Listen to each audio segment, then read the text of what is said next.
Good morning, everyone.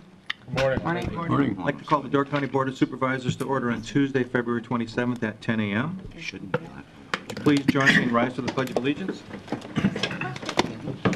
Pledge allegiance to the flag of the United States of America and to the republic for which it stands, one nation, under God, indivisible, with liberty and justice for all.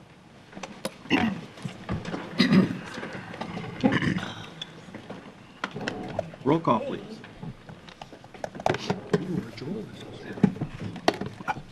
Stuck in the ice, probably. Well, there's no ice.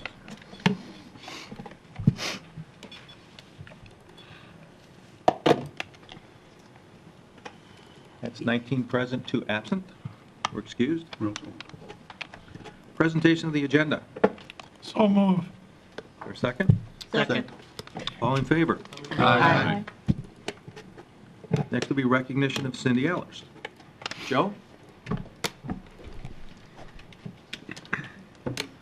Good morning. You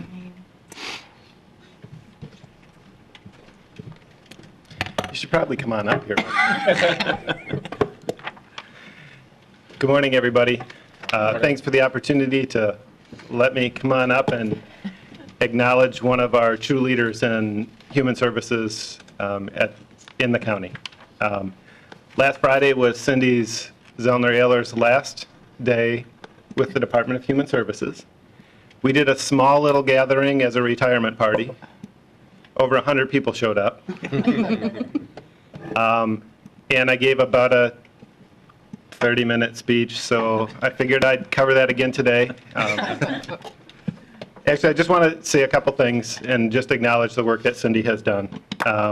In 1984, Cindy started here at the county in a program that we still run for individuals with mental health issues.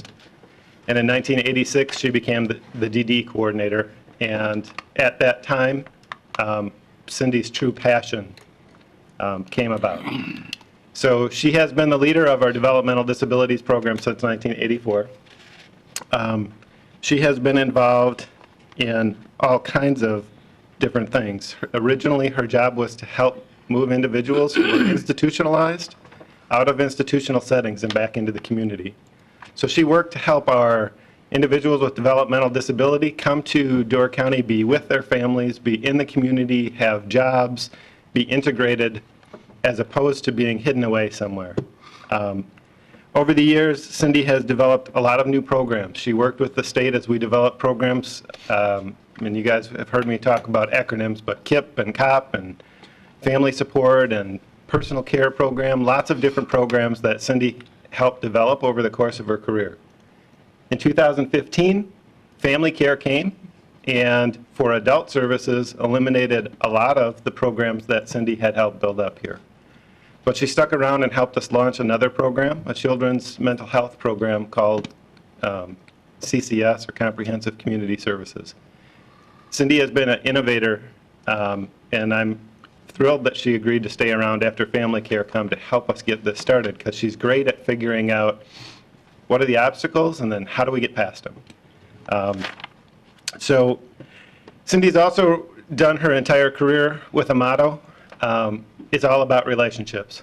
And the number of people and the variety of folks who came from different areas last Friday to celebrate the work she's done was telling about the relationships that she's developed over the years.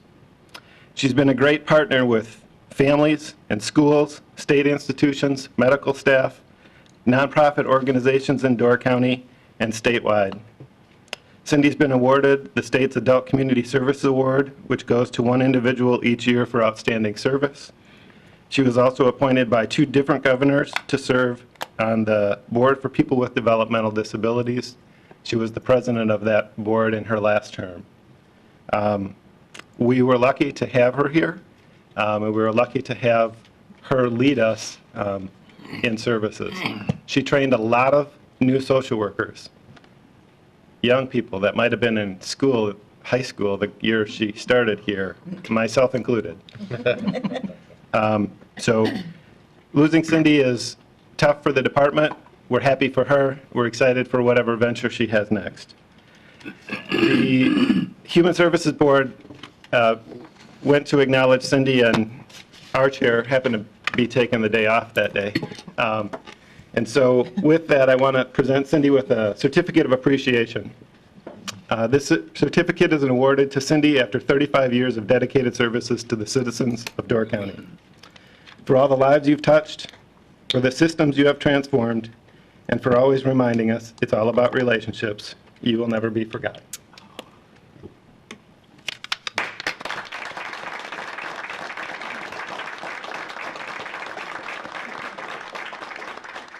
I really wasn't intending to say too much. I've had 3 other occasions to address groups of people, but you're a pretty influential group, and so I have an opportunity to say a few words. I would like to do that, even though I told Ken I wasn't, but I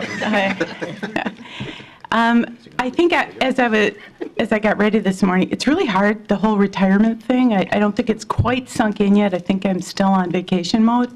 It'll probably be a couple weeks before I actually feel like I'm retired. But as I was getting ready this morning, I looked at Todd and I said, should I say a few words? And he's like, nah, you can just accept the award. And so that's what I've intended to do. But like I said, when opportunity presents itself, particularly an influential group like yourselves, there are a couple messages that I would like to leave with. Certainly 35 years is a long time to be devoted to a career and to stay in one place, but what an honor and what a privilege. So I'm incredibly humbled by all of the people who came out to acknowledge my work.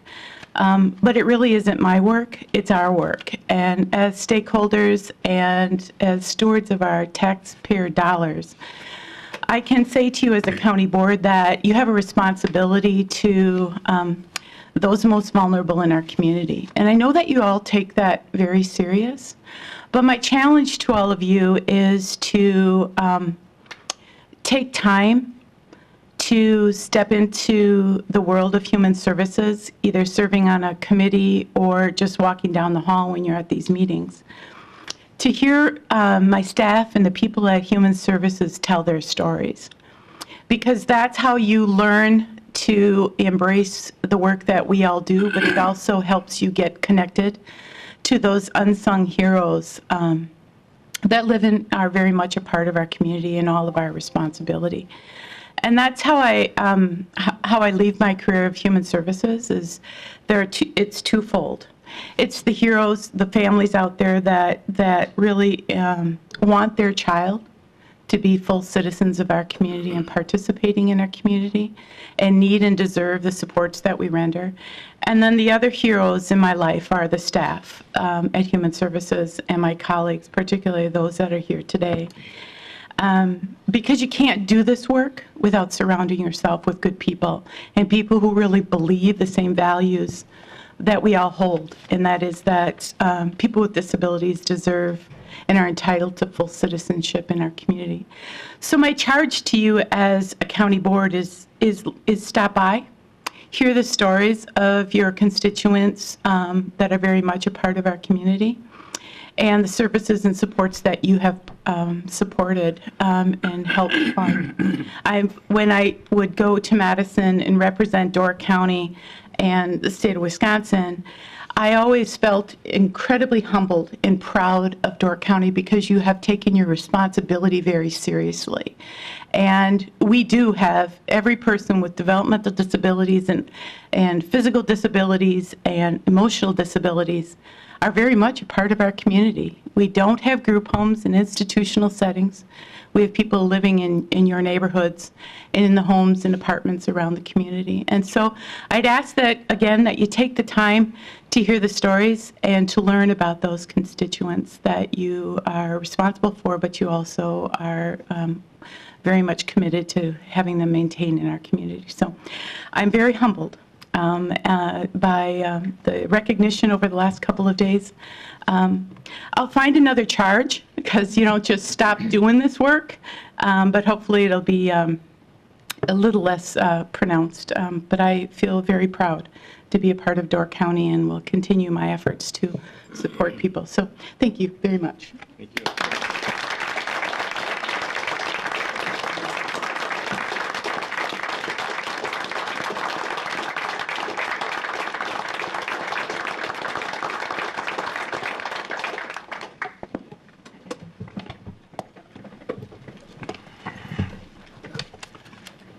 Thank you, Cindy.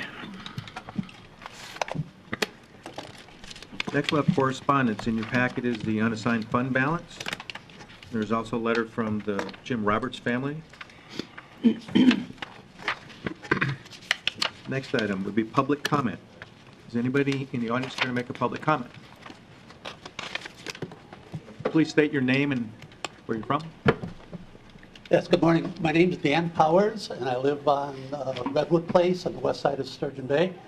And I'm here to speak on behalf of both Jim Black, who's from Sister Bay, and Door County United to Amend. And to keep myself on track, I wrote this down because I tend to ramble. So, Jim and I are here to request that the resolution of support for a constitutional amendment to again allow Congress to have a say about outside campaign financing and for a non-binding statewide referendum that was to be on today's agenda would be placed on the March agenda. And why should you do that? And I give you a few reasons to contemplate for that. First of all, the resolution came through the county's established process of committee referral. The county legislative committee, I think, has gone well beyond their due diligence before deciding to bring this to the full board. I originally approached the legislative committee back in October 2016, so well over a year ago. That initial meeting was the first of 5 and was our way, Jim and my way, of displaying our commitment to transparency on this issue. I went to seek advice on how to work with the county board through appropriate channels and in a respectful manner. And I want to emphasize that, and we'll continue to do that. I explained the issue at that point, emphasizing how and why the people, voters, see this as a nonpartisan issue. I also pledged our nonpartisan intentions and approach as we began to reach out to the community and local municipalities for support. I explained at that point that after we approached sufficient local boards and got their input, that our intention was to come back to the county board to seek your support. Here I am.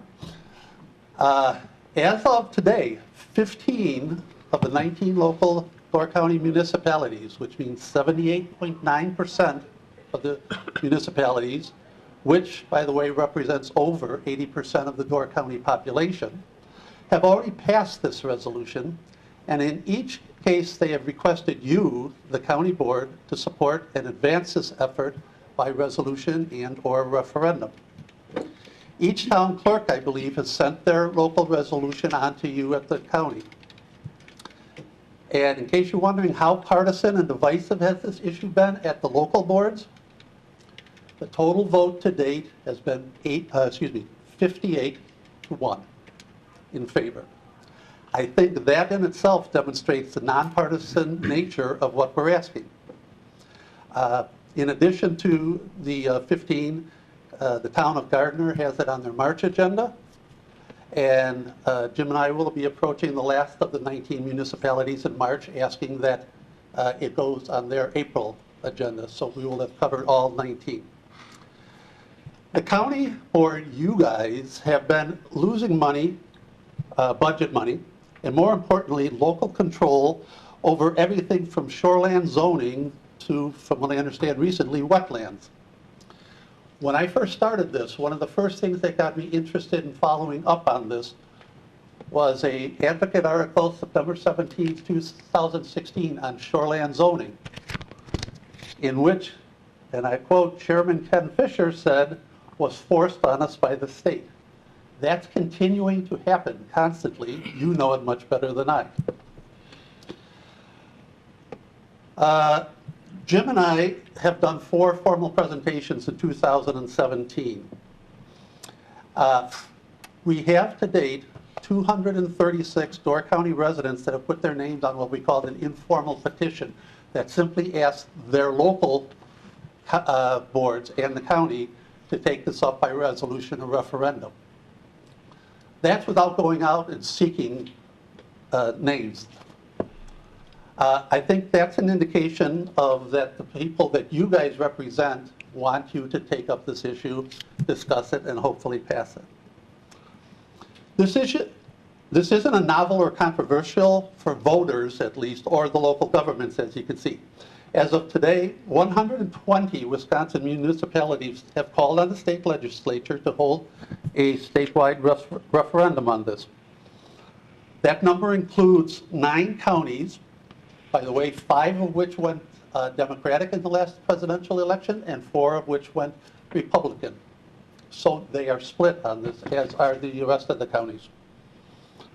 2 more counties are taking up the referendum in 2018, Greene County and St. Croix, which I understand, doing a little research, they are split. Whatever we want to call it politically, they tend to vote differently. Let's see. If you, again, when I first started this, a quote from, again, the advocate, it happened to be in August 2016, Congressman Mike Gallagher, who is running for his first time there. Quote from the paper, "It stinks that you have to raise so much money." Everyone is caught in this. Even when you look at President Trump and Senator Sanders, who you might realize have very little in common, both of them running on a theme of it's rigged. A 2017 poll asked, how much, and this was the question on the poll, how much, if at all, do you blame each of the following for causing dysfunction in the U.S. political system? The top 2 were money in politics, 96%, wealthy donors, 94%. It seems evident that people want you elected officials to help us clean this up, or at least to adjust it. Excuse me a second.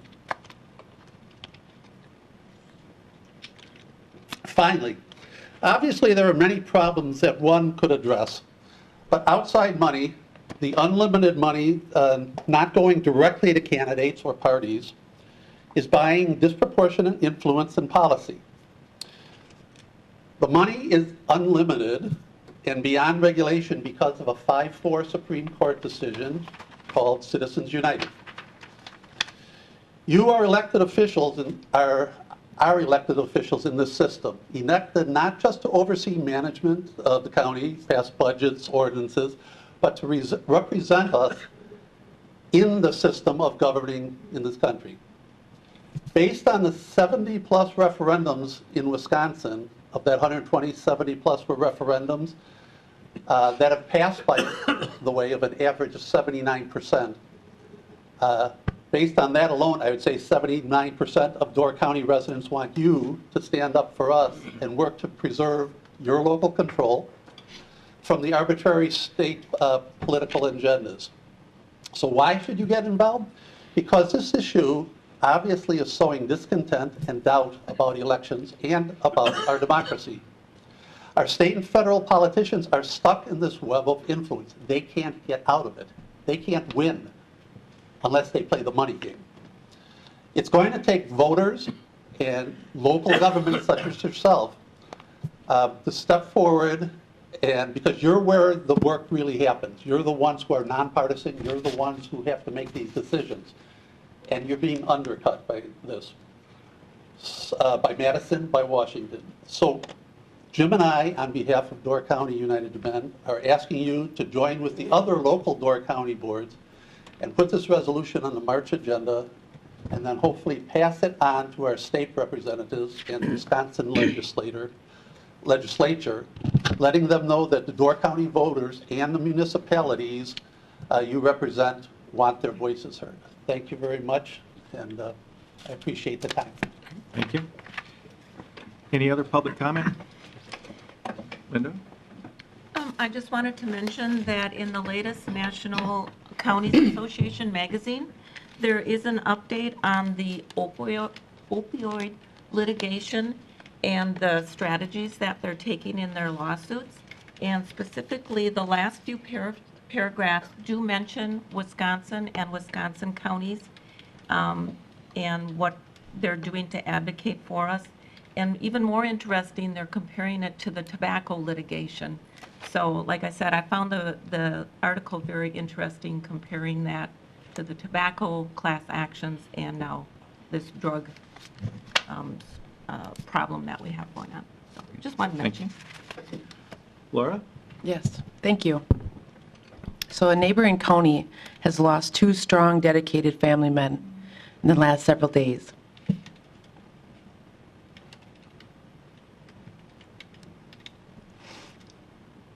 Take your time.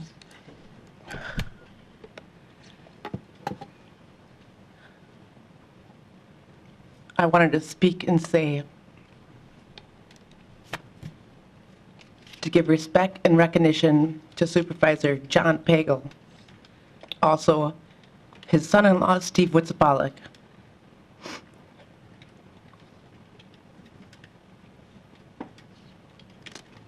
I would just like to also say that regardless of county supervisors agree or disagree with controversial issues, that we recognize that we all have more in common than that differs us.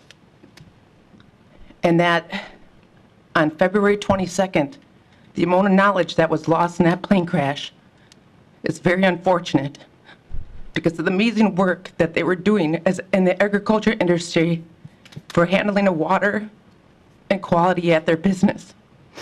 Steve Witzabalik has left behind a widow, Jamie, and 3 young children. So I take these words of wisdom that I've heard from Ms. Ehlers. Take time and listen and embrace people's work. It is a lot better than you all think. Thank you. Thank you, Laura. Any other public comment? Supervisor's response. Approval of the minutes of the January 23rd, 2018 regular meeting. Motion to approve. Second. Changes, additions, deletions? All in favor? Aye. Opposed? Carried. Resolution. Resolution 2018-08, appointment of Door County Emergency Services Director. Ken? I get a motion to second? I'm sorry, can we have a motion? I'll make a motion to approve. I'll second. Sure. So today, as part of the process, I'd like to appoint Aaron LeClaire as our Director of Emergency Services. Actually, it's one of those things where, at least from my standpoint, it's a very fun aspect in terms of my job, getting to work with individuals that not only have a lot of experience, but also a lot of knowledge, and I think a lot of potential to bring the citizens of Door County. So with your support, I'd like to have Aaron confirmed as our director, and I'd like to have Aaron come up and maybe to say a word or two. But again, I think we have an individual that's been very dedicated for many years to our emergency services, and I think he brings the experience and qualifications and work ethic that's going to take our department in the right direction in the future. And I'm very pleased to recommend him as our next director. Come on up. Should we have a vote first? We'd like you standing up here and see your bright beaming face while we vote.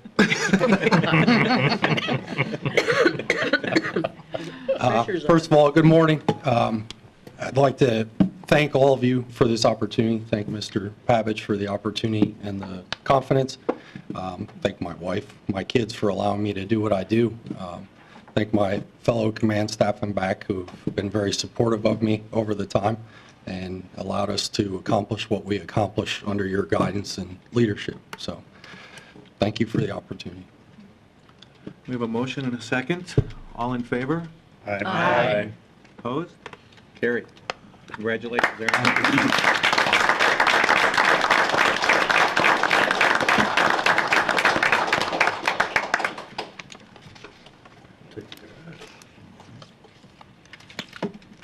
Resolution 2018-09, non-commercial hangar site lease agreement, building number 55, La Plante. Dan? Also move. Second. Okay, this is the, this is a standard thing that comes before us all the time because it's a 10-year lease compared to what we have to normally come with a three-year lease. Has anybody got any questions on it? Susan?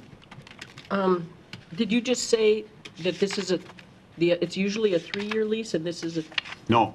It's usually 10, and this is a, The reason it's here is that anything over 3 years must come here. oh, okay. I've lobbied to put this on the Parks and Airport, and now I'm going to lobby to put it on the Highway Committee to do so it doesn't, it's just very standard, but. a Okay, lot my of- real question was, didn't we just approve one for this person on 2 months ago? Building 55?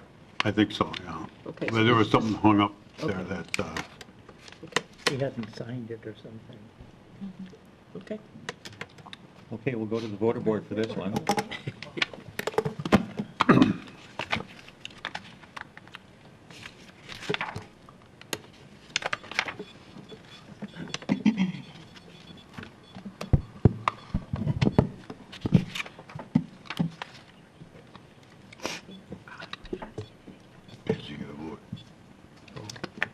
That has passed on a vote of 19 yes, 2 absent.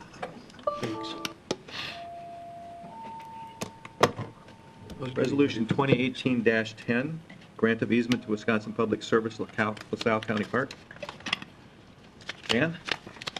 well, I make that motion, but I'd like to turn the, over to Grant to tell us what it's all about. I'll second it. It's relatively simple and straightforward as part of an electric distribution upgrade. Wisconsin Public Service has approached us about an easement across LaSalle County Park to install, operate, and maintain underground electric facilities. We've looked at this. Wayne or one of his crew went out to LaSalle County Park and checked where they propose to place the easement, and it looks good. What we're trying to do is facilitate the drafting and approval of the easement through the adoption of this resolution. The resolution provides that the location, width, and length of the easement is subject to review and approval of the Parks Director, and the easement document itself is subject to final review and approval of Corporation Council. And I think what we've done traditionally is encouraged underground utilities versus above ground where it's possible. Susan? Do we not need to amend this because LaSalle County Park is not in the town of Union? It's in the town of Claybank? We've already amended it, we just did not. Okay. Should have been part of your report then. So we'll be voting on the as amended and corrected. Any other questions? Been right in. Biz? Yeah, just a comment that, as far as I know, this, first of all, it's not going to be visible, it's underground, but second of all, it really doesn't have much to do with LaSalle County Park. It has to do with LaSalle Park property, but the park itself is down along the water, and this is up above along the road. Anybody else? All in favor? Aye. Opposed? Carried. Resolution 2018-11, salaries of elective officials. Somebody like to make a motion? Ken? Thank you, Mr. Chairman. I'll make a motion to adopt resolution number 2018-11, the salaries of elective officials. Is there a second? Second. Discussion? Ken? Thank you, Mr. Chairman. Yes, I chaired the admin meeting where we passed this through, but I've been thinking about it. I'm not sure I'm on board with the sheriff's salary getting cut. I understand that's what we did 4 years ago when the prior sheriff decided not to run and we knew we were going to have a new one. I've checked the comparables, and yes, we do pay well based on the comparables, but we just, in our budget, passed, what was it, $250-some thousand for EMS, and that's going on yearly. It's going to cost us, and here we're talking a few $1,000s for the sheriff, an individual that runs a department of people we depend on. Don't mean to be graphic, but given the news out there, they're willing to take a bullet for us, and we're going to chintz them out of $3,000. I have a little problem with that. So I would like it to stay where it is now and be, go up from there. Can I provide some context? Sure. Okay, so this was discussed, and let me just give you some background. So it was discussed at law enforcement. They made a motion to actually increase the initial pay rate for 2019, and that, in essence, failed 3-2. And then went to admin, and they discussed it, and I just want to give you the background.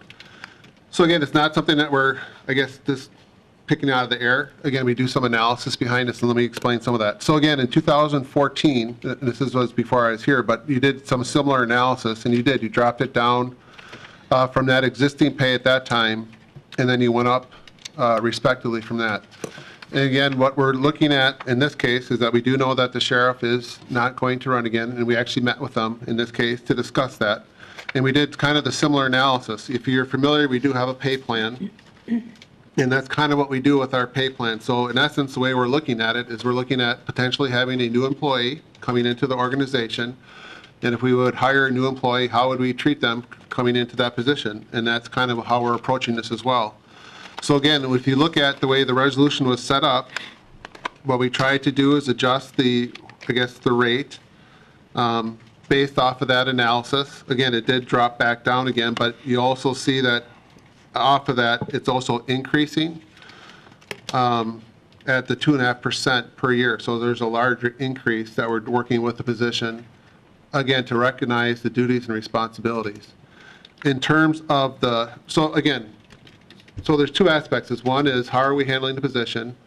And in this aspect, I feel we're handling that not only fairly because it's matching what we do with our traditional employees, but then the other aspect is, okay, how are we working with them within our pay plan? Obviously, with elected positions, they're not part of our pay plan, but where do they fit within the structure of the pay plan we can look at? I can tell you based off our pay plan that we feel that the position fits within it. It fits logically with what we consider, and that's why we established the numbers in that sense. Then the last set of analysis is how are we doing in terms of comparables to other counties. If you recall, with our pay plan, we have a list of, I think, about 14 other comparable counties. So we actually have the salaries for all the sheriffs for those other 14 comparable counties, and we also looked at what are their projected increases. I can tell you based off our size and population that our pay is very competitive, I guess, within that. Obviously, there's going to be outliers, for example, Brown County or some of the larger ones that are much higher, but there are also other counties that are lower in pay as well. So again, it's trying to find that average spot of where it is and what we're trying to do. So I guess, again, the decision's ultimately yours, but I'm just trying to explain to you that from our standpoint, from staff, we're putting it together based off as much as we can as far as facts in terms of what we do within our pay plan, what we do with the comparable counties, and how we think it's going to be competitive, and ultimately, do we think that someone's going to be able to run for this position and be able to serve the citizens of Door County at that rate? And I think that we do have individuals that would not only be interested, but be able to actually perform well in this job at that rate. So that's the fact side. Now it's your side as far as what do you feel is appropriate or not. John? At law enforcement, we did take a vote on it. We had 2 members missing from the committee that day. And it ended up 3-2 to vote in favor of this proposal. I had requested a $1,500 bump to that, and that did not go anywhere as well. I would just like to say I'm going to echo Ken Fisher's words. Forgive me, Ken. But I believe he's correct. We're arguing over several $3,000 primarily. That position is a position of trust, dealing with life and death situations all the time. I can certainly understand and appreciate Ken's efforts that he did his comparables. But I would agree also that years past we have always reduced it when someone new was stepping in. I think we need to look at the position itself and what it really does within the county structure. And I think it's deserving of leaving it at the same cost as you see now for the 2018 rate, just based on the technicality of the job itself. It requires 24 hours of no sleep most of the time because you're worried about something that happened or is happening. It's just a higher stress position, and I understand that the 911 communication center may be put under somebody else. I don't think that comes into play to the amount of responsibility, the time it takes, the meetings, et cetera, that happen all outside of a normal 8-hour day. So I would be in favor of leaving it at the $86,000 mark. Is that a motion? We'd have to make an amendment. Well, You would have to make an amendment, and I so moved to amend it to read that. For the first 2 years? I'll second. Oh, okay. Correct, for the first 2 years, Ken. Yep. Ken Fisher.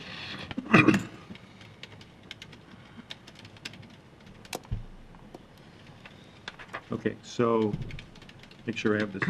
Your amendment is, proposed amendment is to take the 2018 rate of the 86,958 Yes, and run that for 2019 and 2020? yes, And then thereafter, the rate X would kick in.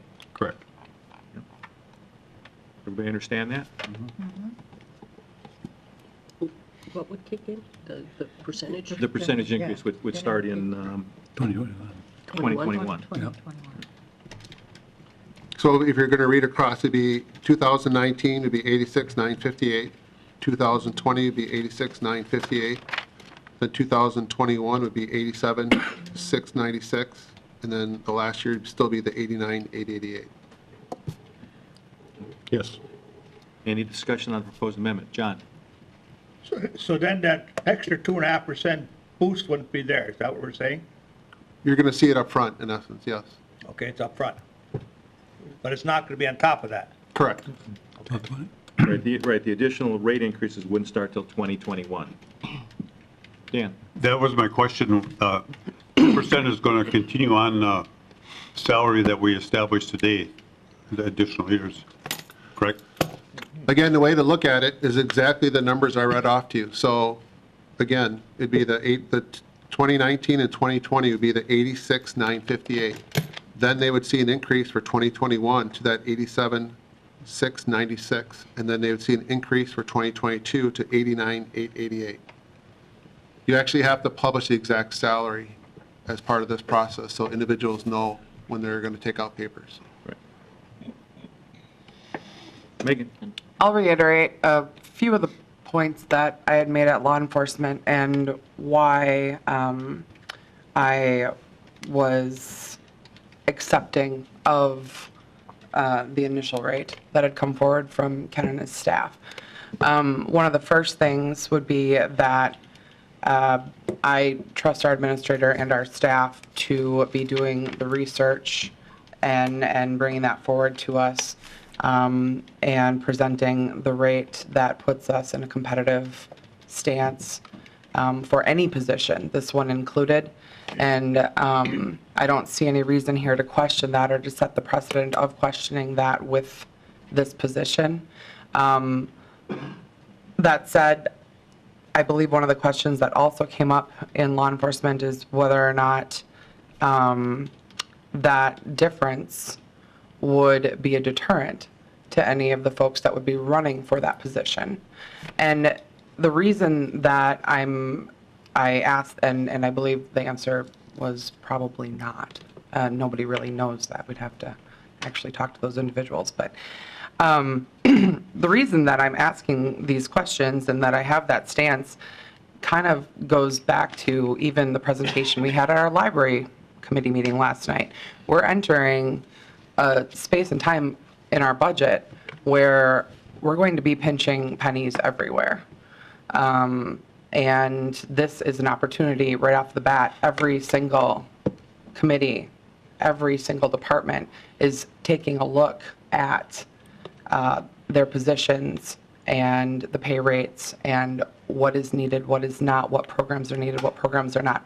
That is not to say that this is not of the utmost importance. It obviously is. This is an extremely important position in our county. However, with those points in mind and looking at what we have coming over the next few years, I feel like every cent counts.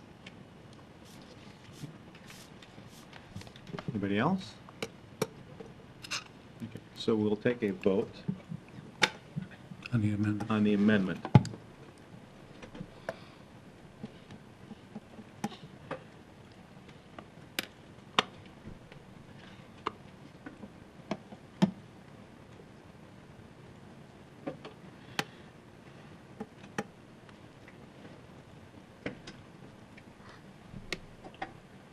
We're just allowing time to clear your thoughts.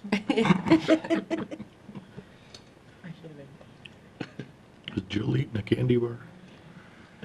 Is this like a 3-day waiting period? All right. You got to do the screen so they can. I'm referring to. All right, so this is the vote on the amendment to the resolution. On the amendment.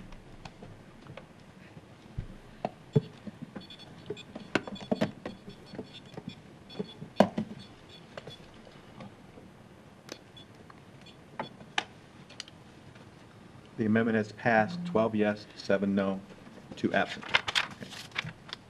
So now, any other discussion prior to voting on the now amended resolution?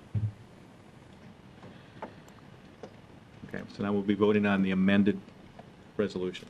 The amendment has passed, so now the resolution that has now been amended by vote has to be voted on. Linda? With the increase in salary as stated Yes. Correct. for 2 years. Correct. We're voting on that. Correct. And just to clarify, you're voting on the resolution now as amended, so it doesn't clear the clerk of court. So, And just to be stupid again, this is a fixed set of dollar values, not to be adjusted in a regular pay plan structure. That's right, go ahead. Okay, so we just voted on increasing it to 86,000. For- And now we're just going to confirm that. So the So that amendment, amendment did pass. the amendment was Correct. to change the Right, resolution And that did to pass. the 86 for 2018, 2019, And 2020. now we're just more or less confirming that. So now we're voting on The resolution.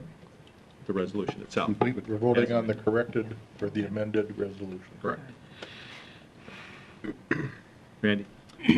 So is the 2021 rate there, is that 2.5% higher than the current rate? No. No, it ends up being overall, you get a 2.5% and another 2.5%, so it's a 5% increase over that period then. Okay, so your question is, based on the 86,958, Yep. is there a 2.5% increase per year? Of course not. No. No. And those numbers will change also. Well, the percentage has changed, but the numbers have not. Because you're giving him basically, there's a $3,000 increase Up front. up front in 2019 and 2020. Linda? And then to Mr. Janiak's fiscal impact comment down in the corner. So the 2018 budget will just stay the same. There will be no decrease because that's what we budgeted for. The 2019, again, there will be no decrease Correct. if we stay with the 86. And of course, 2021 and 22 Would have to be adjusted based adjusted. on what the actual numbers Okay. will be, based on our resolution. So fiscally, no impact for 2019 and 2020. No, 19, 22. there is a fiscal impact in, well, There'd be okay, no decrease. correct, Right, it would not go down. Right. correct. Anybody else? Kathy? No. Okay. All right, if not, we'll go to the voter board.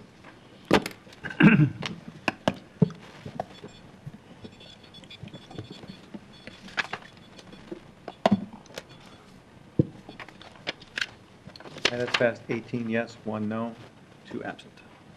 Thank you. Resolution 2018-12, the intergovernmental agreement, Village of Egg Harbor Branch Library. Check it out. I'll make,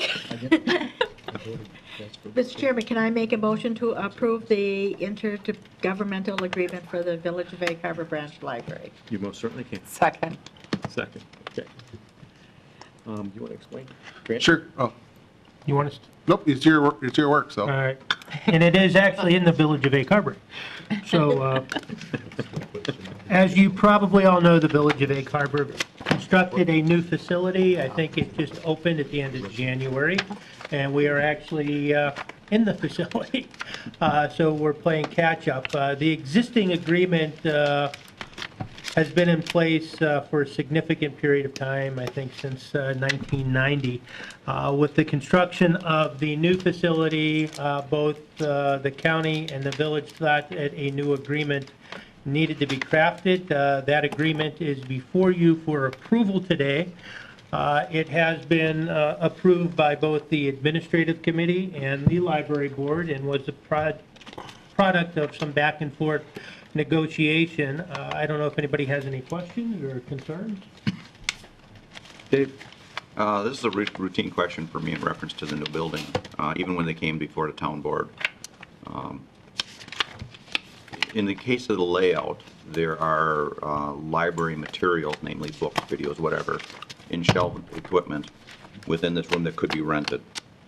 In reading through the contract, I don't see how damage to the books and so forth would be handled. So if somebody spill alcohol or do something to one of the books, or just somehow damage that material during an event. There's a screen. His original design was a wire mesh style. No, it's a screen now. It's a solid. Solid wall. Well, I think it's like a shade. Impervious. Yeah, shade, almost like a heavy shade. Okay, so still, if something were to happen to materials that are owned by the county, what happens insurance-wise? How does that handle? We would seek to hold the person who did the damage responsible. There is an indemnification provision in the I saw agreement that. on page 4, but that would connote that either the county or the village were negligent and caused the damage. In terms of insurance, quite frankly, we cannot and have not been able to insure the collection, the books. Anything else that is insurable would be covered by our insurance, if it was our equipment, or would be covered by the villages if it were the village's equipment. I think from the insurance standpoint, it's analogous to the debate we had with the contents of the museum. It's just difficult to insure, and it's also difficult even to track what the value might be of any particular.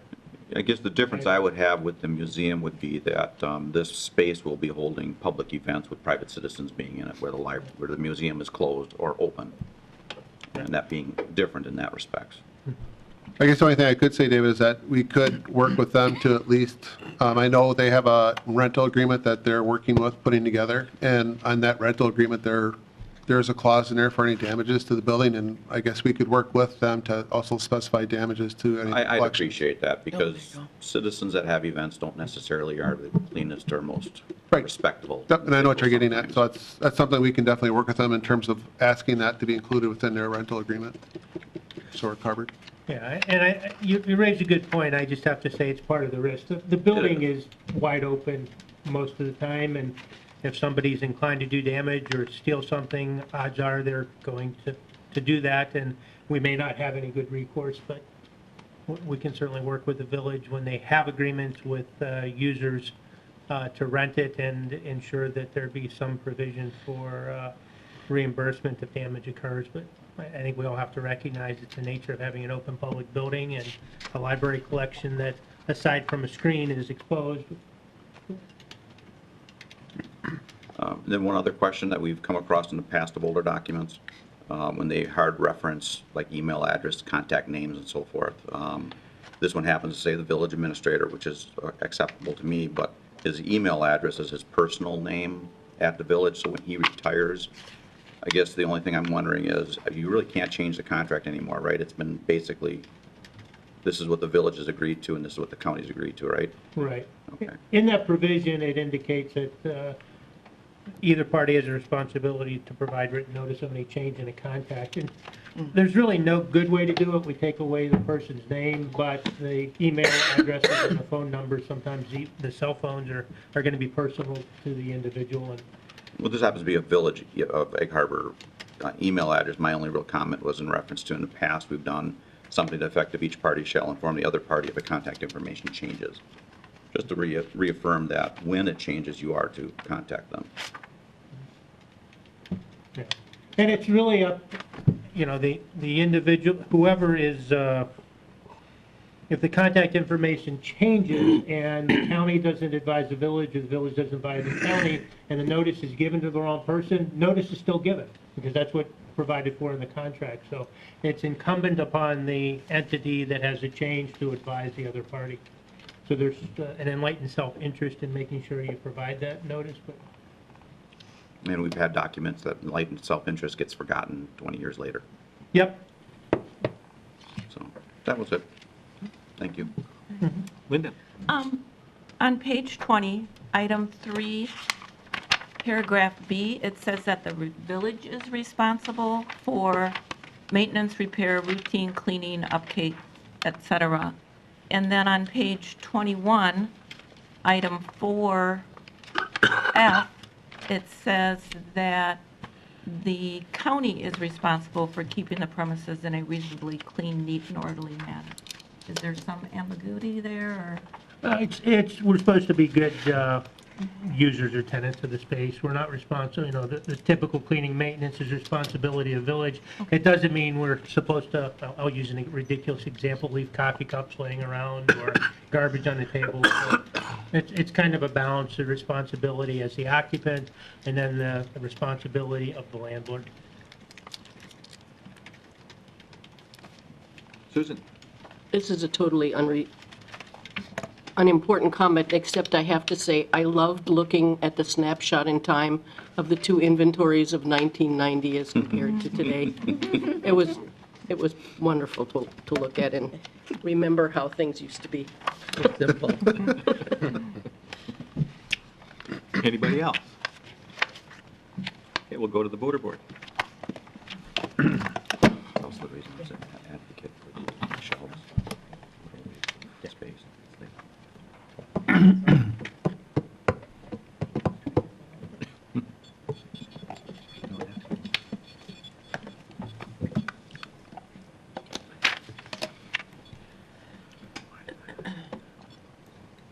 That has passed 19 yes, 2 absent. Item 2018-13, committee appointments. Just go ahead. Go ahead.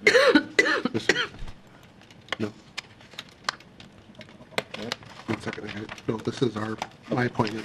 I'll make the motion that we approve the appointment. Second. Thank you. Sure, just for background, this is one of the requirements that they have a youth that's involved or a younger individual as part of the committee. It says the new youth member, and you can see the individual that they worked with and their background, and we're looking for their appointment for that committee. So that Christopher Mataki. That is correct. Any questions? John? I read that letter provided by the person to be appointed, and I just found it interesting to have that much interest in county government early on in life. It's awesome.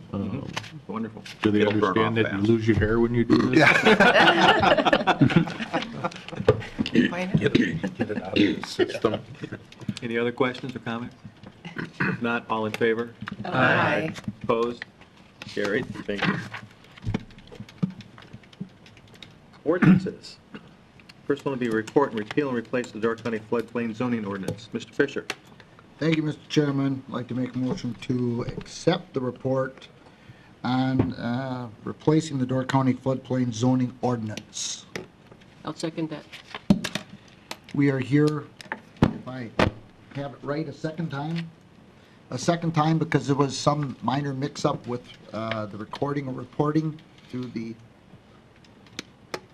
I don't want to name names. We published, It wasn't published correctly, yes. we said Thank you. published, but they did not actually publish it. So because of that fact, we need to bring these next two items back for approval again because we had to republish the So notice. so nothing has really changed other than the publishing Exactly. issue. Yep, nothing's changed. Okay.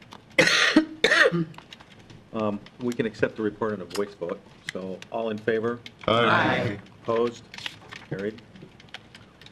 Ordinance 2018-02, Door County floodplain zoning ordinance. And Fisher. thank you, Mr. Chairman. Then I'd make a motion to adopt ordinance 2018-02, repeal and replace Door County floodplain zoning ordinance. I'll second that. Any discussion? That will go to the voter board.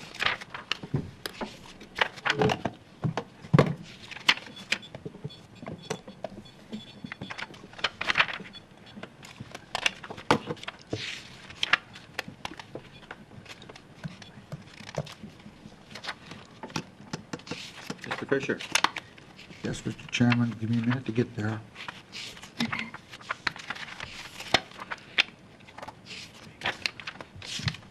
Okay. Oh, we just need your vote, Ken. Oh, I did. Yeah. Gotta retrain you every time. Every time. I thought I did. There we go. That has passed 19 yes, 2 absent. Thank you. Next will be a report on the amendments to the Door County Land Division Ordinance. Now, Mr. Fisher. Thank you, Mr. Chairman. I'll make a motion we adopt or accept the report on the Door County Land Division Ordinance Amendment Petition. Mr. Chair, I'll second that. Any discussion or comment? By voice vote, all in favor of accepting the report? Aye. Opposed? Carried. Ordinance 2018-03, amendments to the Door County Land Division Ordinance. Mr. Fisher. And then, thank you, Mr. Chairman, and then I'd make a motion to adopt ordinance number 2018-03, amendments to the Door County Land Division Ordinance. I'll second that. Any questions or comments? Now we'll go to the voter board.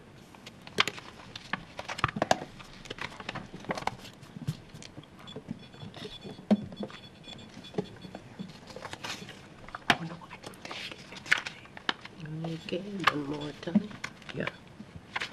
That has passed and voted 19 yes, 2 absent. Next item, report on the amendment to the zoning map of Bailey's Harbor. Mr. Fisher. Thank you, Mr. Chairman. I'd like to make a motion we accept the report to amend the zoning map of Bailey's Harbor. I'll second that. Questions? Comments? Not by voice vote. All in favor? Aye. Opposed? Carried. Ordinance 2018-04, amendment to the zoning map of Bailey's Harbor. Mr. Fisher.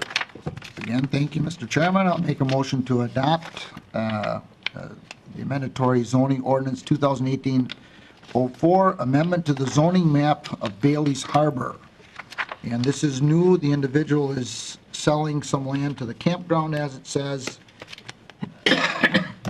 and they had to get the property rezoned in order to facilitate that sale, and the town is on board with it. I'll second that if it hasn't been seconded already. Questions, comments? If not, we will go to the voter board. Get the work out.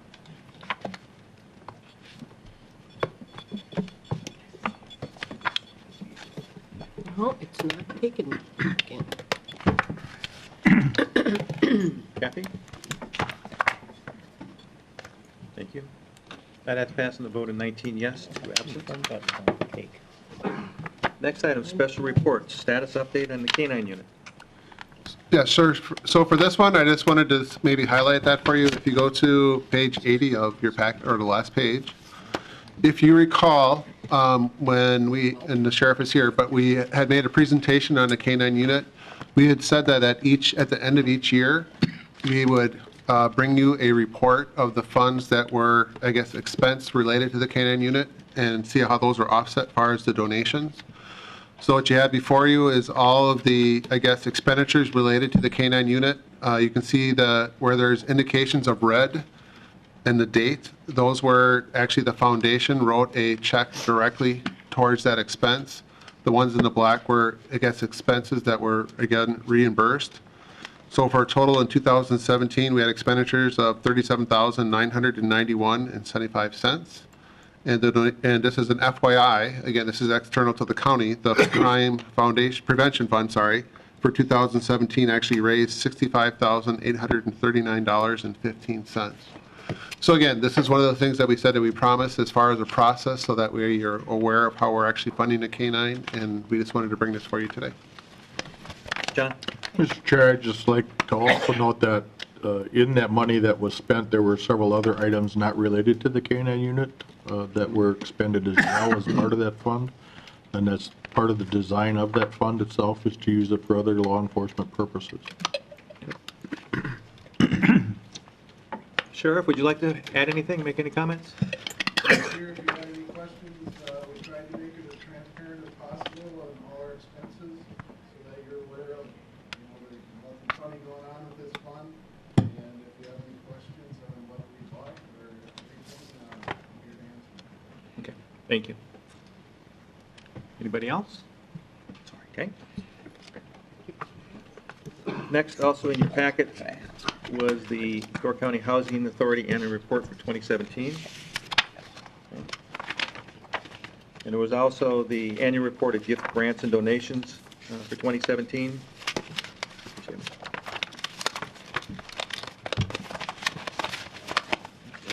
No new business to report. Any oral committee reports?